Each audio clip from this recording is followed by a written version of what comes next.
டேய் பிரம்மா ஏண்டா இல்லை ஒரு ஓட்டு இயந்திரத்தை வாங்கி ஒரு பேப்பரை அச்சு அடித்து விட்டு ஆ, எல்லா பூமியில் நாங்கள்லாம் இறங்கி கணக்கு போடுறது உனக்கு வேடிக்கையாக இருக்குன்னுடா இல்லை நீ எத்தனாயிரம் கோடி பேப்பர் சேர்த்தாலும் எத்தனாயிரம் இடத்த எழுதி வச்சாலும் உன் மூளையை கசக்கிட்டாரா கசக்கிறது கடவுள் ஒன்று தான் கசக்க முடியும். நீதிமன்றம் கோர்ட்டில் படியேறி வரையில் எல்லாமே அனைத்தும் மூளை கசங்கி போய் தான் வரும். வரையில் நீதிமன்ற கோர்ட்டில் மேடையில் அமர்ந்து உட்கார்ந்த நீதிபதி ஜட்ஜி கோட்டார் பூராமே திருப்பி அந்த எழுத்து மாறி வரையில் அது மாறிடும். அட்டாமுட்டிக்காக மாற்றிடுவார். அது கடவுள் பவரால் அந்த எழுத்தை மாற்றிடுவார். மாற்றின உடனே இப்போ எல்லா அரசியல்வாதி உள்ளே போவான். எல்லாம் போவையில் மூளை கலங்கி போய் தான் இருப்பான். என்ன செய்தாங்க ஏது இப்போ மூளை கலங்கிச்சுன்னா லூஸ் மாதிரியே போகிறானா ரோட்டு காட்டில் அவனாட்டு புலம்பிக்கிட்டே போவான். அந்த மாதிரி இப்போ அரசியல்வாதி புலம்பிக்கிட்டே கிடப்பான், வீட்டுக்குள்ளே கிடப்பான். அந்த நேரத்தில் இராணுவ முப்படை வானரப்படை அள்ளி ரோட்டில் அலங்கோலமாக கூட்டு போவான். முக்கால் சத்தியம் மூளையை கட்டியாச்சுரா. மூளை இப்போ நீர் இறங்கும். நீர் இறங்கையில் உன் மூளையை பிரட்டையில் சென்ச் ஆயிடுவேன், லூஸ் ஆயிடுவேன். புரியுதா? ஏண்டா ஏற்கனவே அந்த லூஸுங்கிற கணக்கு இப்போ அதை விடணும்ல. இந்த தெற்கு ராஜபாளையம் புரியுதா சட்டமன்ற தொகுதி எம்எல்ஏலேருந்து கூட்டமாக உட்காந்து நாய் மாதிரி நக்கி என்ன இவன் ஒரு லூஸா, இவன் ஈஸ்வரன் மகனை ஒரு லூஸா இலை லூஸா ஆக்குற நேரத்தில் நீ லூசுன்ட்ட நீ வாயில்கிட்ட உட்காந்து நீ லூசுன்னு ஈஸ்வரன் மகனை சொல்லுத. இப்போ ஒன்றை லூஸ் ஆக்குறது யார்? இந்த நிற்காரா பாத்தியா?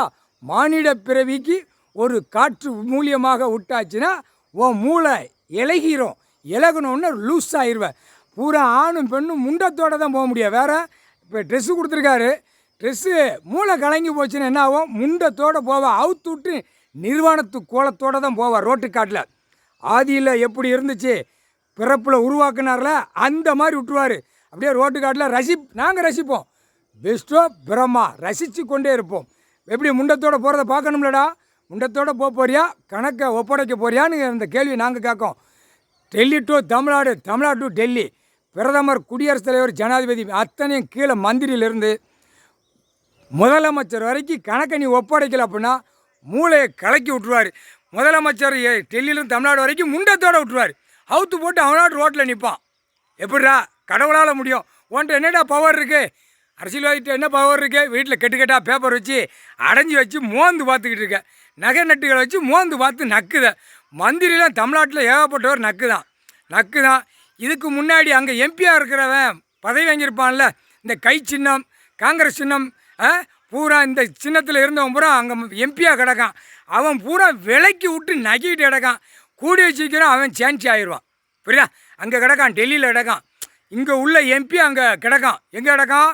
டெல்லியில் கிடக்கான். அது கூடிய சீக்கிரம் ஒருத்தன் வாய் ஊசியாக இருக்கா, ஒருத்தன் வாய் சாப்பாட்டியாக ஒருத்தன் இருக்கானா, எத்தனை பேர் கிடக்கான்? ஒருத்தன் எல்லாம் சாமியை எங்களெல்லாம் அலங்கோலமாக பேதானா, அங்கே ஒருத்தன் கிடக்கான். இங்கே ஒருத்தன் கிடக்கான். அங்கே மந்திரி 3 பேரும் அலங்கோலமாக பேதானா, பட்டை எல்லாத்தையும் அலங்கோலமாக. இப்போ லூஸ் மாதிரி விடுவார். லூஸ் மாதிரி விடையில் அப்படியே ரோட்டில் அவனாட்டு வரையில் ஏழை எளிய மக்கள் ரோட்டு காட்டில் உட்காந்துருக்கோம்ல, அப்படியே தடவி அள்ள விடுவார். தமிழ்நாட்டில் உள்ள மந்திரியை பூரா தடவி அள்ளி சாப்பிட்றா அப்படியேம்பார். மூளை கலங்கினா என்ன ஆகும்? ஏண்டா ஈஸ்வரன் மகன், சொந்த வாரிசு புள்ள, புரியுதா? கர்ப்பத்தில்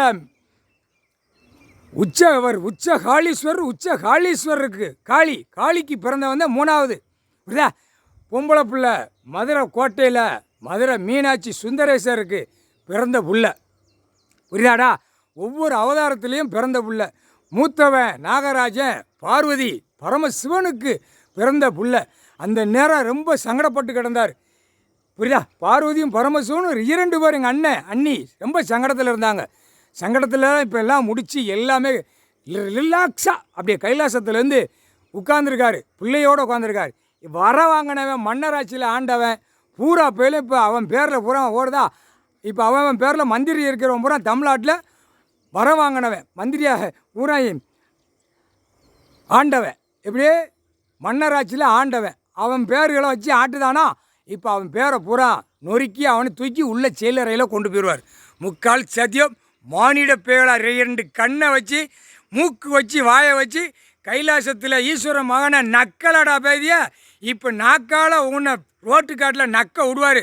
போட்டது பூரா நக்குடா ஈ மாதிரி கிடக்கியடா இல்லை ஏம்மா நாங்களே இப்போ எங்கள் அண்ணன் காட்டினார் வர்றா ஒரு மாவட்டத்தில் வர்ற ஈ மாதிரி போதாடா ஈயை விட்டுட்டான் இப்போ வெள்ளம் இவர் தான் இனிப்பு அவர் தான் அப்போ அடக்கிறது யார் இவர் தான் அடக்குவார் இந்த ஈயை அடக்கணும்லடா அந்த ஈயை அடக்கி இப்படியே புளிஞ்சி தவிடுபடி ஆக்கிடுவார் முக்கால்